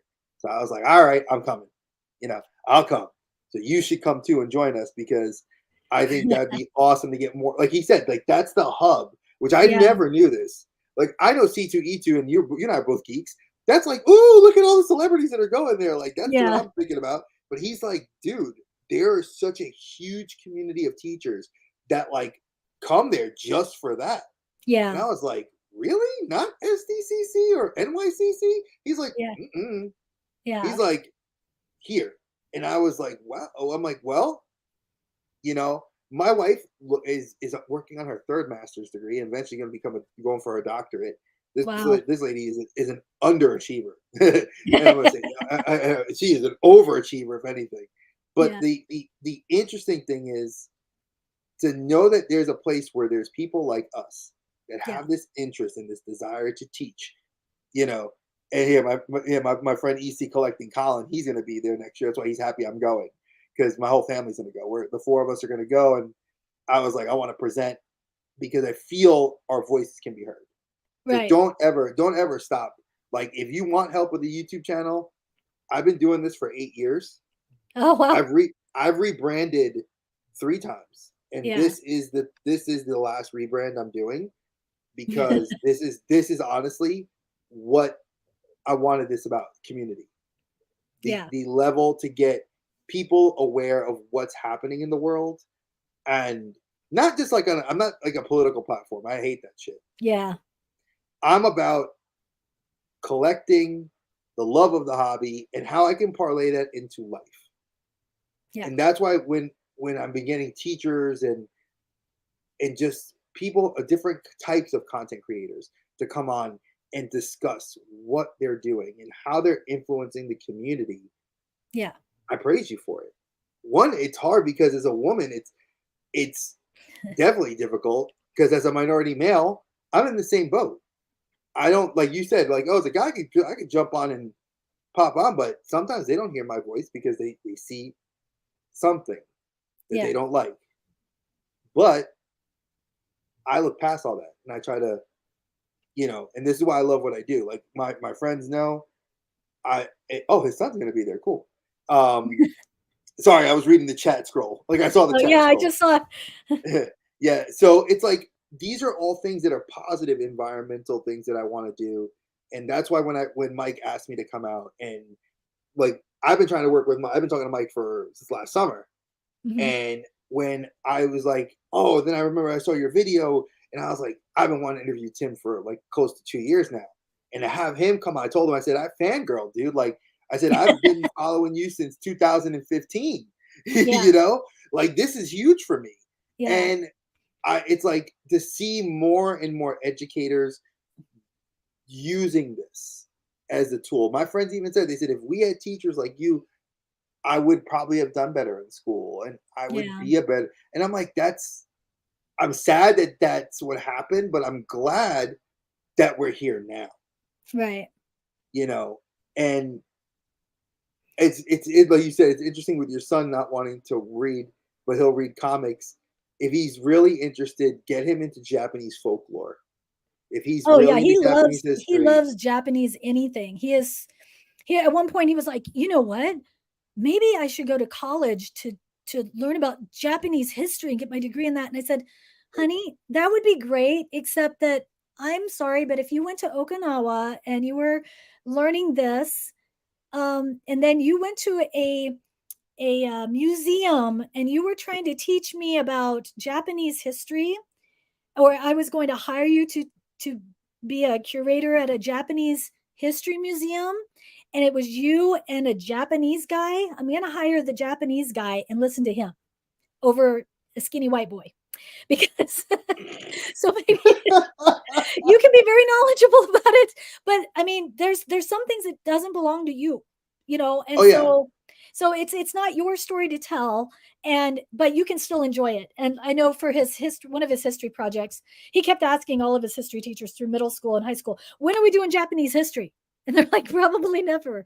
And he's like, oh. So one of his world history, he decided he was going to do one of the battles of some era in Japan, like with the samurais, and he found this obscure thing, and then he had trouble. He's like me, he'll pick the biggest, most obscure topic to do and then gets frustrated because he can't find enough stuff and it's not perfect, and then he gets overwhelmed, it shuts down. But yeah, You, so my he's like, wife, I and need a my book. daughter. Yeah, so he gets this big thick book, and I'm like, you don't like to read. Yeah, yeah, but this is different. I'm like, you're never gonna read this book. Like, it's all Japanese If history. you want, give him, put him in contact with me, because I actually went to school for my degree in history with a focus in Asia, Oh wow. and I speak Japanese, Oh and wow. So he I tries. He's trying to teach him. One summer he's like, I'm going to teach myself Japanese, and so he was like going online and trying to figure out things. And he's playing this. I don't know what game it is. It's kind of like a nonogram, where you click the boxes, and you have so many boxes and X and Y, and then it creates an image. And it's on his Switch, but everything's in Japanese except the numbers, and then it'll show him the picture when it's done, and then it'll have the word, and then he's like, that's, well, I got the first word, or he'll be singing some of the theme songs to, some of his favorite anime that's um in that. He just loves, he loves it, he loves the language. And I said, well, now he's thinking forensic science. So I said, you could always get a minor in Japanese languages or something, and you know, be a forensic scientist in Japan or something. Who knows? I So mean, Sendai University is one of the best, in Tokyo University. yeah, They're damn near impossible to get in as a gaijin. So I yeah, tried twice, and they did not. I was like, man, I'm the perfect candidate. I'm like, I'm Puerto Rican, black, and Persian. I wow. I love your language. I've taken martial arts. I was like, man, my degree's in eight. I was like, man, let's see if I can get to Sendai. I applied. They were like, oh, thank you, but no. Thank you. Thank And you. I was like, I felt so. It broke my heart. I was like, Yeah, oh my god, I want to go to Tokyo, and yeah. it's on my bucket list. And now Lana, who is like 13, loves anime. Is trying to teach herself hiragana, katakana, and I like explained to her how to say certain things because I learned how to count in Japanese from watching Dragon Ball Z videotapes Oh yeah. in Japanese. Like I remember watching it. I told my wife the story. So it was a countdown, and it's like you're watching the spaceship take off, and Goku's sitting on a mountaintop, and he's just watching it. And he's like, they're like, Ju, Q, Hutch, Nana. I'm like, and the subtitles telling me the numbers. I'm like, wait a second, rewind. And I was like, get my paper out. And I'm writing it down. And I had a friend at the same time. She was into it, so she's now schooling me, giving me Mhm. more anime. And then my teacher, Imai Sensei in college, just blew my mind. I was like, she was from Japan. She taught us Japanese mannerisms, Japanese business interviews. Oh And then I wow. was like, it blew the whole thing open for me. And I was like, Yeah. okay, this is what I meant to do. Yeah. And then as a teacher, it's like when my kids used to always be like, they're like, Saunders, speak Japanese. And I'm like, no, I don't Yeah. have to. And then they would Yeah. be like, come on, man. And I'm like, I was like, Watashi no namae wa Saunders-san. Yoroshiku onegaishimasu. And they were like, oh. Oh, And then I'd have like one or two kids that would be like answering me back. And I'm like, you watch anime. And they're like, yes, I do. And I was like, I no, do. you're a gamer. And the other kid's like, yeah, I am. And I'm like, see, Yeah. I can Yeah. pick you out. And Yeah. that's that identifying marker that kids used to love about me. And being out of the classroom, I've been away from that, but it's great seeing it in my daughter. It's great seeing it in Yeah. my son, because my son, he loves, like, he gets Yu-Gi-Oh cards in the Japanese, and he'll send me a picture and be like, "Hey, what does that say?" And I'm like, the image is really bad. Go Google Translate that. Just slap that sucker in Google Translate. Like, yeah, Yeah. but it says something about ducks and quacks, and I'm like, all right. Then he blows up, and I'll send him the translation back. I'm like, or ask your mom. I'm like, your mom speaks Japanese. She's the one who, when we first met, we got together because we liked anime. Yeah. She'll help you. So it's interesting to see how people are starting to piece those different cultural things together, and I Yeah. love that sort of stuff. So, what are now? I'm going to lean away from teaching. I'm Okay. going to lean away. I'm going to lean into 3 questions I always like to kind of gauge people's interest. Top 3 favorite superheroes. Oh, geez. That's like picking children. I know. That's why I have 3. I 3, got top 3 kids, 3. 3 superheroes. I'm gonna say, of course, Wonder Woman. Of course. Of course. Nightcrawler. Ooh. Okay. And let's see. Hmm.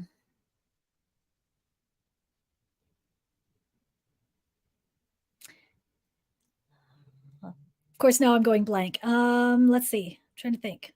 We're not going to go with the one you said backstage. Shazam.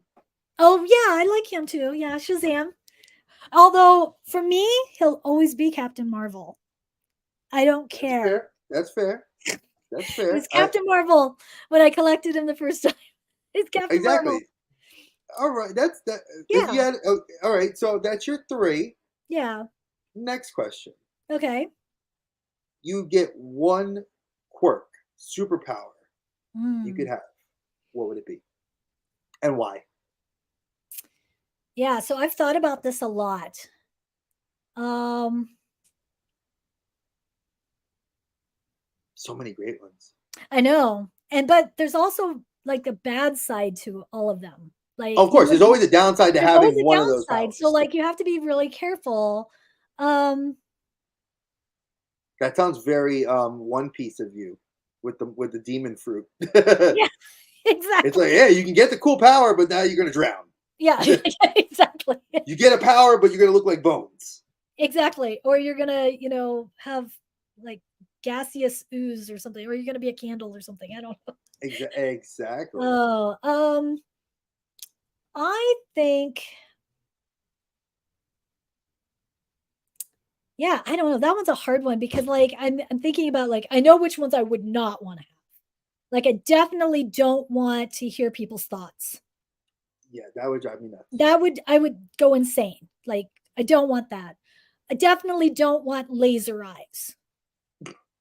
Right? Well, you don't be like Homelander or Superman. Somebody gets you angry, just melt them in half. Yeah, like I'd just be like, you give them the evil, you give the kid the stink eye, and suddenly they're incinerated. Like that causes a whole bunch of problems that I am not prepared for. Yeah, that would be very bad job security. I don't want to be immortal. No, I would never want to be immortal. Flying, maybe, except then you're gonna get bugs in your face. Time travel is always the one that my kids would always say, I want to be a time traveler. I'm like, Yeah, no, I don't but need to go back and fix anything, because then I am the butterfly effect. I'm gonna screw right, up and I everything. don't want to like do something in the future to screw everything up either. Exactly. And You don't want what if back to I futures. like, send myself into the future too far, like Umbrella Academy, like Oh God. you Or know, Heroes. You don't want to do a Heroes where you see the future, then you're going to go back to the past, but then you've yeah, altered the present, and the present alters the future. Oh Lord. yeah, I know. So like I don't know. And then you think, oh, maybe something like Nightcrawler where you bamf, you know? But then what was it, the 90s version of that?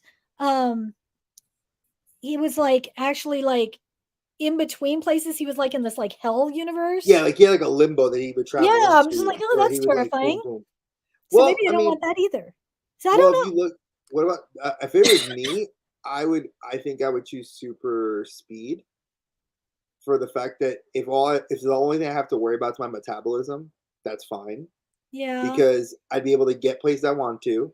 I would be able to do things I would never expect I could do. Hmm. And, it's the one superpower that I've noticed seems to translate very well to the average man. The average man, like Spider-Man. Where I hate spiders. I'm an arachnophobe.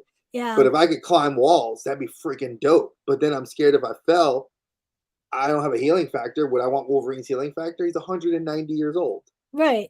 And like I if want to somebody live like shoots forever. you in the head, then I mean that's painful to have to come back And together. it hurts. Like Yeah. every time you see Wolverine get shot, Or stabbed, or blown up. changing into something like the Incredible Hulk. That's got to be painful. No wonder he's in a bad mood. Yeah, I'd be angry too, especially wearing purple pants. Ooh, And well, no. those little pants probably get really tight. Exactly, It's that's a tough that's a okay, so that's a fairly hard question. Yeah, that's All right, a hard one. I don't know. Maybe I thought about invulnerability, that'd be good. but you know what? I think I'm more about the gadgets. I think I would rather have Super like, intelligence. oh, well, yeah, but then you end up like Modoc, you know. No, no, no, no. I'm talking like Tony Stark level intellect or Oh, well, Batman yeah, level maybe. intellect where Or you're even super Banner, smart. Bruce Banner, he's got. He is. Or would you want like a Riri Williams level intellect where you're super smart and you're funny and you get to maintain all your snarkiness and your intelligence and you're like 18 years old with like 3 doctorates. That would be okay. Yeah, As long as I you could know you're dig not that. arrogant. Like, Yeah. I've got 3 doctorates. I'm so smart, you know. No, Yeah. I'd want to make money off of it like she did. Like I love her in the comics. And I love her in the movie for Black Panther. But yeah, Yeah. okay. So let's Yeah. see. Let's see if I have to pick one last question, which I always you've already said that you collect. Is there one thing that you have in your private collection that you could not part? Oh. Hmm. Like one thing, like the house is on fire, you got the family out. This has got to come with you. What's that item? Hmm. I'm looking around like, mm, I just had this item. I He was don't right know. there. I like have a lot of my stuffs at the school, which sounds weird, but Oh, he's not here. I moved him. I don't know. That's a hard one too because like I guess I'm like everything's just I'm kind of getting at that age where I'm like everything is just stuff. Would I We be just sad? talked about that. Yeah, I would be sad that it's gone and the fact and then I think of everything in dollars. I'd be like, "Oh my god, that's all that money that I spent over those years." Um I think yeah, I don't know. I don't know. Another hard question. But Kevin Conroy, I had him sign a Ah, Funko Pop, and it was the first convention right before COVID started. I went to, or second convention before COVID started, because my wife and I went to the one before COVID started. yeah. Um, I went there, I met him, and he did the voice of Batman from Batman Beyond Okay. for this guy's voicemail, and I loved it. Then he signed my pop, but my sister, I bought her for Christmas the year before a Batman purse, like a black purse with the classic Batman logo on it. And Uh-huh. he's like, I've never signed anything like this before. This is awesome. And he's Yeah. sitting there, and my sister's just beaming, Yeah. from ear to ear, like that she's getting this. And I'm just like, I met Kevin Conroy, and he was my Facebook picture up until my daughter was born. My wife's like, you didn't put pictures of you and me, but you had Kevin Conroy, the Young Bucks from wrestling, and then our daughter. So yes, I was That's that guy. funny. So I Yeah. guess I'll swap that in. Is there a celebrity from any genre that you would love to meet, and Oh, wow. have that talk with? Whoo, I would love to meet Gal Gadot. Oh, she's amazing. Or or or Chris Hemsworth Captain or America. Jason Momoa because they're That pretty. see my wife. Okay, funny Or story. here's one. Here's what way back. Brendan Fraser and Oded It's, Fair. Oded Fair. oh. He's a pretty man. See, my wife said that. So my wife, when we first started dating, saw Aquaman. It was the second movie we ever went to go see together, Mm-hmm. and she just was like, "Wow, that's a great superhero movie." I'm like, um, he's walking around with no shirt for Yeah, he is. 95% of this movie. Yeah, I he mean, he's is. not an unattractive man, but damn it, like that probably wasn't the best date choice of movie. Now that I think, well, she's still with me, so obviously it was a good choice. But obviously now, in hindsight, it's like she'll rewatch it. She's seen the Justice League movie and stuff like that. She'll see other superhero movies, but it's like she always says like, "Yeah, Jason Momoa, Robert Downey, Iron Man." She's like, "Mm-hmm," and I'm like, "Damn, can't compete with those." Yeah. You know. But one of But my friends here you don't said, have to. She's there with you, right? "That's true," but I would. I mean, it's like Mila Jovovich from Resident Evil. I've always had a crush on her. Multipass. Elizabeth Olsen, she'd be another one. Yeah, Mhm. Lilu Dallas Multipass. Yeah. You never go wrong with that. Elizabeth Multipass. Olsen. Yeah. Whew, Yeah. I'm gonna get to meet Marina Sideris, Counselor Troy, Oh, next week. wow. Yeah. I am super excited. My inner geek is so. I had a crush on her from I was like little because I was what I must have been in my early teens. Yeah, I was like Yeah. 12, 13 when she was Mhm. Counselor Troy, and then Yep. she was Demona in Gargoyles. Yes. And I'm Yep. not gonna So, and lie, Jonathan Frakes, I have we just started binge watching Beyond Belief Fact or Fiction with Jonathan Frakes. He used to do those little vignettes, and then he'd be like, "So, are we just pulling your leg?" And you're like, oh, "I don't know. That's really weird." So we started watching. I was like, "Oh God, I remember watching this all the time."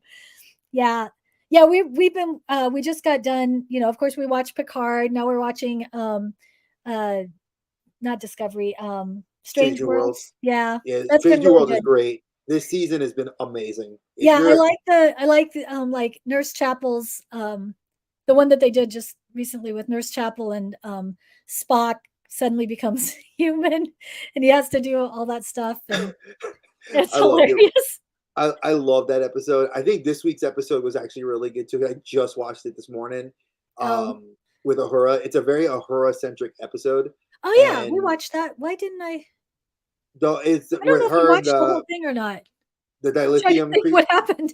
the creatures that lived inside of the power source, and they were like, she started seeing dead people, and they were Yeah, like, I don't think I watched the whole thing. I don't know why. I don't know if we like changed the it's channel. slow. It's Yeah. slow in the beginning. Or maybe I Rewatch it. just It's actually really good. Oh, okay. Yeah, I like how they've been focusing on just like one or two characters throughout and um it's good storytelling, you It know. really, for honestly, for and the fact that they cover a lot of different tropes, and Yeah. they've introduced like that's the one thing I've liked about Star Trek, and Star Wars hasn't really touched on it yet. They've done it very under the cusp, but Yeah. Star Trek has been very open about like the whole LGBTQ plus community being Mhm. very supported in a lot of the different characters, and I like that because it's also been huge amounts of representation, like Yeah. where you're seeing more, people of color, where people 20 years ago were like, yeah, you had two, Yeah. Sulu and Uhura, and now you can't spit Ortegas and Uhura, Spock. I mean, half the crew, the Doctor. Yeah. There are so many people of color, and it's like I like seeing the representation. Yeah. I love that. So rounding this all out, what do you have as plans? Do you look at plans to do something more like this in the future, like going to more cons, or like I'm gonna throw up this out there. You should come to C2E2. Easy way to hang out with us. Hang That out. would Our be families can awesome. hang out. You should. When is it this year?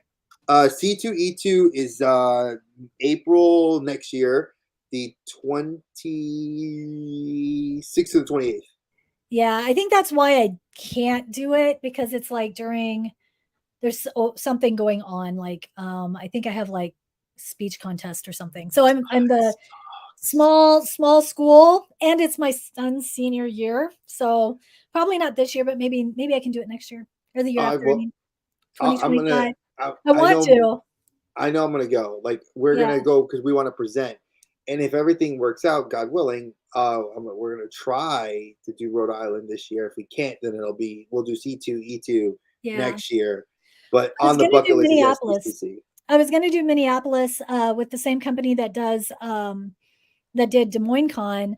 They're doing one in November, and they're like, you should apply for a panel then in Minneapolis. I was like, great. When is it? November 3rd and 4th. Perfect. And then I went, wait a minute. That's the weekend of fall play that I direct. So I can't be there for that. Darn it. So yeah, it's kind of like whenever there's something that I'm like, ICTE in Iowa, they had a like a tech conference. I was like, oh, I should go to that. Oh, it's the same time as speech coach convention. And but I did have a friend of mine contacted me, and she's like, hey, I'm getting ready to put together a women in education conference. Would you like to do a breakout session about graphic novels for me? I was like, absolutely. She's like, as a favor to me. So I know it's not a paid gig, but but yeah. And then I'm hoping to do Des Moines Con again next year. It's a very small, very brand new baby con. I think this year was its second year. So they've still got a long ways to go, but it was a lot of fun. I did 2 panels. My first panel was on social emotional wellness through comics, finding solace in those comics. And then, which I had 15 people show up for that. And I was really impressed because I was like, wow, you could have gone to anything else and you came to hear me talk about this. And so it was kind of cool to talk to them. And then the next day, which was Sunday, it was like one of the last sessions, and I did it on censorship and navigating the letter C of censorship in comics in the community and in the classroom. And so, but I only had 5 people show up, one of which was a former student. He came in, he's like, hey, yeah, I saw you said you were going to be in this room on Facebook. And so I got to see him, and that was a lot of fun. But I was kind of up against 2 other panels that one of them I wished I could have gone to. So it was right after they had passed this legislation. So I was like, either I'm going to be packed in there because people are going to be like, oh, she's doing it on censorship. That's a really hot topic right now. Or no one's going to show up. Either way, it's okay. Right. But so I had the 5 people, and it was really cool. One of them was from the day before, and they'd followed me on TikTok, and they were like, hey, and I was like, hey, friend, and I remembered his name, and he was just like stoked. I'm like, I'm really just a normal person. But it was really cool to go down there. I went down on the floor before my thing, and there was several, like independent comic people. And one of them was like, I said, yeah, I'm a teacher in Northwest Iowa. And he's like, really, where? And I'm like, I don't really want to tell you. And then it turns out this guy lives like a half hour away from me. Him and his brother do this, his brother lives in Minneapolis, and they've been working on comics, and I was like, oh my gosh. And so we sat there and chatted for a little bit. And then I was like, hey, would you like to speak to my kids? Would you be willing to come in and talk to my modern graphic novel class or any of my classes? He's like, sure, absolutely. So it was good to make some connections to some of those people. And so it was a good experience. But yeah, I'm hoping that I can do more more things like this. I need to get back on my TikTok and do some more book reviews. This is what I would use in my classroom kind of stuff. I have one where I talk about Cells at Work, the graphic, the manga. I love that manga. Yeah, we just recently this summer watched Cells at Work Black, which was interesting, but you learn so much. But it's about somebody who doesn't take care of their body, and there happened to be a male in the anime. That one probably couldn't have in the classroom, but you. Oh yeah, I've read the manga. You definitely can't have Cells at Work. Like Cells at Work Baby. Yeah. And the Cells at Work, you can have those 2. Yes, but black just because of some of the themes from the manga, right. That like where they do like like HIV, and they're like, hey, this one has like cancer, and this one is like dying from cirrhosis, consummation, and arousal and all that. I mean, it talks about everything.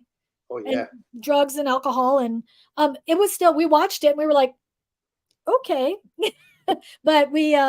But yeah, it was very important. I've learned a lot, like science-wise, about the body from that. And I think, so I have the white, the Cells at Work original in my classroom so that kids can, pick it up if they want and learn something. And then of course Jay Hosler has some things that he's done. He's Dr. Jay Hosler from Juniata University in Pennsylvania. I think it's Pennsylvania. And he does The Hive, which is a story about the life of a honeybee, but it's told from their perspective, the bee's perspective, and it's just beautifully written. But there's all this science behind it because he teaches biology, and he's also made a biology textbook that is a textbook and has a story. He has one about the optical nerve, about the eye, and then he just recently released like a PDF version about uh, the, the like neurons and nerves and stuff. And so it's just really cool. He does a lot of stuff with bugs, but also that kind of stuff. And then he wrote one called Santiago, which he was hoping to get nominated for an Eisner, but alas, he did not. But it's about Santiago, who's this scientist that also did a lot of drawings and stuff. But so Jay Hosler is a really great person. And then as far as like books, Shavetta Miller wrote Hacking Graphic Novels as part of the Hacking series. And she has a lot of really great like things for people who are getting started in that field. And then of course, Tim Smythe's book, Teaching with Comics, is really, really good. It's got lots of lessons and tools and things in there, suggestions. And yeah, if you're getting started with that kind of stuff, it's just really, really awesome. So, last question. I think this is going to be the same thing I asked Mike and I asked Tim. Yeah. What advice would you give a fresh-faced, I'm going to college and or college graduate that chose teaching as a profession? What advice would you give him or her? So they're going to school right now to be a teacher, right? Either, yeah, because I actually had the privilege of getting to give that advice to somebody that was fresh faced 18 that's going to UNC Pembroke, wants to become a teacher. But then I've also given advice for teachers that were coming out of college that are like, I'm going right into the profession. What would you say? So I've done both. So I'm curious, what would you say to either person? So I just like let them know ahead of time that it isn't easy. If there's anything you would rather do besides teaching, right? And that's really any profession. Like if there's something that you're like, oh, I want to be an accountant, and then you think about how much you're going to have to be working with numbers, and if you don't feel like you want to be working at an adding machine all day or figuring numbers all day, that you'd rather stab yourself in the eye with a pencil than do that, then maybe you should find something that you would love to do, right? I just, just be aware that it is challenging and that there are going to be things, but however, I get to do what I love to do every single day. And I know there's a lot of people who are leaving the field right now, and there's the whole toxic positivity. Do I have rough times? Yes. In fact, the last couple of years have been really rough. And this year going into it's the first time in a long time, and maybe it's the medication. So with you on that. Yeah, maybe it's the meds, but I really feel like I'm finding myself again, and I'm becoming passionate again. And even though politics aside and all of the challenges, I really do love what I do, and I love the kids, and I can't see myself doing anything else. And if you can see yourself doing that in a content area that you love and enjoy, teaching really is a great gig. I mean, it's hard work. Yeah, there's late nights. Yeah, during the school year, it might be 16-hour days because you can't say no and you keep taking on responsibilities. This committee and this committee and this committee and and coach this and do that. But it really is rewarding. And I just think like if it's something that you really, really like to do, then you should do it. And don't let any of the negative people hold you back.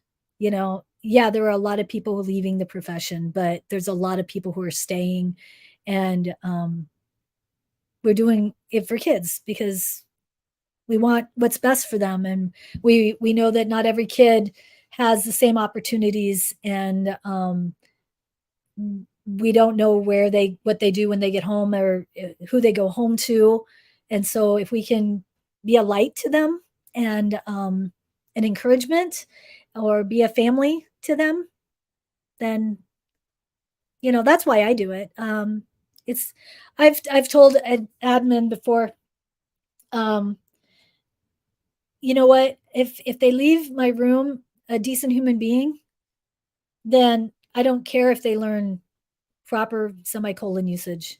Um, I don't care if they can't write a research paper. I want them to be able to express themselves, be able to communicate, be able to be a critical thinker, but I also want them to um, know that they're loved, and they're cared for, and yeah, because I want to be the person that I needed when I was in school. Man, that's very powerful because I just read something yesterday that said, be the person that you needed when you were younger." Yeah, yeah, And I think that's definitely. some great. I do daily inspirationals on my channel, and I was gonna do that one today. So we're gonna you say that you inspired me to now use that one today. Yeah, So I love that piece definitely. of advice. Be Yeah, the person you needed to be for the male, female, him, her, they, yeah, them student, yeah, those people. Everybody needs that outlet, that person. yeah, So I want to tell you thank you. I really love this time I got to sit with you and talk. You yeah, are always more than welcome to come back. And not if you don't want to talk teacher stuff, you can be like you can come talk geek stuff with me, and I that's always fun too. And I'm thinking about yeah, putting together more, getting more teachers to come on here that are doing this to just pick their brains on why they collected and how that parlayed into yeah, this. And I think that was this has just been a great experience. And again, thank you for giving me the time. yeah, And definitely. I enjoyed it. It was a lot of fun, and yeah, I definitely would do it again. And I would love to talk about anything. I've got all sorts of resources that I like to do, and um, yeah, it's just something that I enjoy doing. It's giving a little bit of myself and my fun. I mean, we still touch the standards. We still do tons of critical thinking, and um, there are kids that don't like comics at all. They're like, no, can you see me reading that? Yeah, I can. If I got you the right story, I bet you could. But that's okay. It's not for everybody. And but then there are those that's like, you know what? You don't want to you struggle with reading. Here's and we're doing a dystopian unit. Here's The Giver in graphic novel form, um so, or here's Parable of the Sower in graphic novel form, or whatever, and um there's something for everybody, and that's what I like about graphic novels. There's memoirs, there's things that touch on social issues, there's social well-being, there's the classics, there's manga, there's just so much. There are guides. There's one on media literacy, and there's one on um, the incarceration. I can't remember what it's called. Race to Incarcerate. There's one on uh, that they turned into a graphic novel. There's just so much and there's a math one that Mayim Bialik did, Flash Facts, mhm. and there's science, and it covers every aspect, and it's just but it gives another outlet. It's another form of literacy, and it's combining all those things, the math, the literature analysis, critical thinking, um, art, all of it. And it's a way to differentiate. It's a way to scaffold, and yeah, so I think it's a very flexible medium, and I hope that more teachers. I feel like right now it's kind of the hot thing. Mhm. You'll see on like Teachers Pay Teachers, people doing graphic novel introduction, teach your kids this, and I'm like, well, that's great. But I have a feeling like, and it might be for elementary kids or something, and that's fine. But I think we can go so much deeper with the with the analysis, literary analysis and stuff with that, with graphic novels. It's they're more than just. I hear kids say, "Oh, I could get that read in a day." Good, awesome. That means you can read more. So you got that one done. Here's another one. Got that one done. Here's another one. Oh, you like Green Lantern? Great. You're going to read Brightest Day, Darkest Night. Now we're going to talk about the symbolism in the colors. You know, or oh, you like Teenage Mutant Ninja Turtles and you like Batman? Here's TMNT and Batman combined in one graphic novel. And we did that. They were like, this is great, and I was like, we'll get you the next book. And so like my husband got online, ordered the next book so they could read the next one. Granted, we kept it, but like you got to be willing to do that. And one of the things my husband is slowly starting to go, well, you know what? I wouldn't normally give them my graphic novels. Like he has his comics, but he's like, but you know what? It's just sitting in a box. This way kids can read it. They can enjoy it. It's just stuff. And so it's a TPB. So nobody's, it's not going to be worth anything. And then we were talking about like historical, we were talking about the like Captain America, but so a long time ago, there was a graphic novel. It was Captain America called Truth. It was supposed to be a 3 or 4 issue, and they turned into a 6. And then they just recently compiled it into a trade paperback after they did Falcon and the Winter Soldier. Yep, Falcon and Winter Soldier. And I was like, I know exactly what they're talking about. I remember when that came out because I collected it, because it was just going to be like a 3 or 4. And then, like I said, I think it turned into 6, maybe 7. And I remember reading it, and I will be totally honest, I was a little offended by how the white people were drawn. And then I was like, why did he make us all look stupid? And then I went, oh, I see what you did there. Well, I mean, it's very powerful. Yeah. What he's saying. Yeah. Why am I offended by that? Because this is how Black people were depicted for years. And why not? But it's such a powerful story. And so the fact that I had read that, and I was like, I want kids to have this. So I was going to comic book shops, and because to find a hardcover at the time it was like $80. I'm like, yeah, I'm not buying an $80 book for my classroom.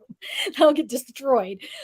So I found all the comics I could find and got a couple sections of it, and then they released it after Falcon and Winter Soldier, and so then I got a couple of the hard copy books for $24.95. And but yeah, I think having the MCU cinematic universe and everything with these, I think has also helped get kids more interested in comics, at least for the Marvel stuff. So I'll have kids go, well, why don't you have this, or why don't you have that? And I'm like, well, why don't you have Deadpool? Well, because Deadpool is probably not going to be appropriate for my classroom. Nope, not in any universe will he ever be appropriate. Early Deadpool, written by Christopher Priest, possibly, when it was funny. Before that, when he was just breaking the fourth wall. First came out, yes. But then now we've gotten, he's a little foul mouthed. Oh yeah, he's the foul mouthed merc with the mouth, as he calls himself. Yeah. Well, and talking about the those types of things. So like we were talking in backstage about comics that have been canceled. So way back, Jimmy Palmiotti, or Joe Quesada and Jimmy Palmiotti did a comic book series called The Ray, where Palmiotti did the inks, I believe, and Quesada wrote it. And then it was a lot of black and gold. It was really, really good. And then it got canceled because I collected it. And then and then they got together and they formed their own little comic. I think they were going to try to do their own like company. This is way before he became the CEO. And it was called Ash, and it was a firefighter. And man, I love that series. There was only like 4 issues. They got canceled. But that first issue, some of those were going for like $200 for number one. And I was like, I got it, regular stand price. And now it's not worth anything because it's gone. But that was, it's kind of those types of things where you find those hidden gems, and you find a story that you like, and you hope that it gets to be finished and not canceled halfway through. Kind of like, Yes. TV shows. Please, SAG, stop. Yeah. But folks, like I said, I love bringing people on from different content areas and different just content creators herself. Like I said, she's done a lot. You already heard she's doing more, and we're gonna bring her back on this show. Definitely gonna bring her back on. And I want to thank everybody that came through the chat. You guys were very vocal and very active. I love the comments you guys were making, and just it makes me happy to see the interaction. And again, Deborah, thank you for coming. Hey, no And problem. again, you're welcome back. And my friends, we're gonna end this here. And as always, my friends, y'all stay geeky. Peace, y'all. And we will end the broadcast like this. Boom.